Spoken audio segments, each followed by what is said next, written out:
ঠিক আছে, আমরা নিজেদের ক্ষমতাতে একটা জয়লাভ করেছি, এটাই তো পশ্চিমবঙ্গের রাজনীতির সবচেয়ে দুর্ভাগ্য। দিদি এত কিছু পেয়েও খুশি না, এবার মারতে আরম্ভ করে দিয়েছে। আমি তো সেটাই বলেছিলাম যে বাংলায় সবই তো হলে এবার হিংসাটা বন্ধ হোক।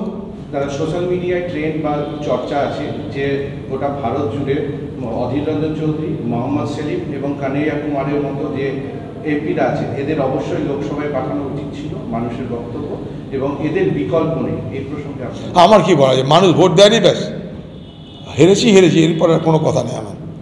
সুকান্ত মজুমদার বিজেপির রাজ্য সভাপতি, তিনি বলছেন যে এখানে যদি অধীর চৌধুরীকে না দিয়ে মুসলিম ক্যান্ডিডেট দিত তাহলে জিতে যাবে। হতে পারত, জানি না আমি, আমার তো এখানে যেহেতু রানিং আমি, তাই দিয়েছি এখানটায় আমাকে। কাল দুপুরবেলায় সালারের এক ব্যবসায়ীকে মারধর করা হয়েছে এবং দেখা গেছে যে সেই এলাকাগুলোতে কংগ্রেস এবং বিজেপি লিড পাচ্ছে বা ভালো ফলাফল। এটাই তো পশ্চিমবঙ্গের রাজনীতির সবচেয়ে দুর্ভাগ্য। দিদি এত কিছু পেয়েও খুশি না, এবার মারতে আরম্ভ করে দিয়েছে। আমি তো সেটাই বলেছিলাম যে বাংলায় সবই তো হলে এবার হিংসাটা বন্ধ হোক। ভোট তো হলো, আপনি তো জিতলেন, এখন দিদি প্রধানমন্ত্রী হবে, খোকাবাবু মুখ্যমন্ত্রী হবে, তার প্রচেষ্টা শুরু হয়ে গেছে। আর কি চাই আপনার? এরপরে সাধারণ ভোটারদেরকে উপর হামলা করে কী লাভ আছে? সাধারণ কর্মীদের উপর হামলা করে কী লাভ আছে? আমাদের কর্মী তারা, আমাদের তারা পার্টির লোক, তাদের উপর হামলা করার আগে আমাদেরকে জেলে ভরে দিন, মিটে গেল ঝামেলা। अरे दिल्ली से वार्ता क्यों नहीं आएंगे? मैं पार्टी के तो हूँ, कल सीडब्ल्यूसी की मीटिंग में जा रहा हूँ, इसलिए बुलाया गया दिल्ली से। मैं सीडब्ल्यूसी की मेंबर भी हूँ, साथ साथ कल खारगे साहब भी फ़ोन किए। ये मेरे साथ मेरे पार्टी की कोई दूर नहीं बनी। ये जो अफवाह फैला जा रहे हैं ये बेकार बातें हैं, ये अनाप शनाप क्या आप बोलते हैं मुझे पता नहीं। कल खारगे साहब ने खुद फ़ोन किया था, आज मैं दिल्ली जा रहा हूँ, कल दिल्ली वालों को कह दीजिए कि हमारे सीडब्ल्यूसी की मीटिंग में मैं शामिल हो रहा हूँ। और क्या ওরা যেটা বলেছে সেটা বলেছি। এই सब प्रचार में थे, क्या करें?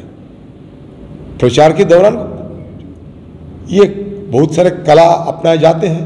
तो दीदी की कला ये है कि सांप्रदायिक ध्रुवीकरण करना इस क्षेत्र के अंदर, क्योंकि हमारा जो बहरमपुर लोकसभा क्षेत्र है 66% मुस्लिम पॉपुलेशन है, इसलिए उनको भड़काने के लिए इन्होंने कहा कि भाई हर बार तो दादा को देते बस भाई को दो।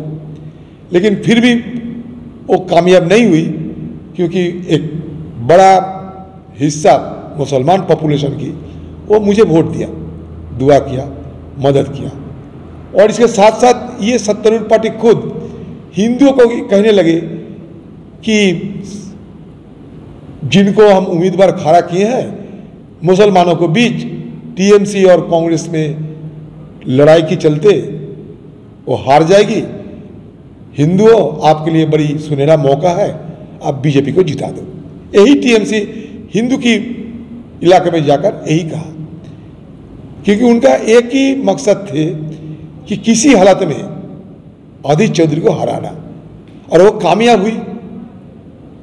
नहीं तो एक पार्टी किसी को कहते हैं कि मुसलमान को वोट दो, हिंदू को वोट दिया और नहीं, और दूसरी तरफ हिंदू को कहते हैं कि मौका सुनहरा है, बीजेपी को जिता दो। ये सारे को जानकारी नहीं है, इसलिए पिछले चुनाव की मुकाबला इस चुनाव में, पिछले चुनाव की तुलना में इस चुनाव में बीजेपी पार्टी की 2.5 गुना वोट इजाफा हुई है, और इसी के चलते मैं हार भी गए हैं। अगर पिछले जैसे हिंदुओं की वोट मेरे पास रहते तो मैं नहीं हारते। तो बस दीदी की खेल जीत गई, दीदी की जो कला सफल हो गई, और मैं क्या कह चाहता है, फिर भी मैं तो हारी, और हार को मैं स्वीकार किया। और मैं हमारे जो उम्मीदवार जीते हैं यूसुफ पठान जी, उनके लिए मेरा शुभकामना है, वो आगे बढ़ते रहे, लोगों को सेवा करे, बस। और क्या, मैं खुले तौर पर कितने बार कहते रहूँ बताइए आप लोग, बार बार एक ही सवाल मुझे ना पूछे तो बेहतर है।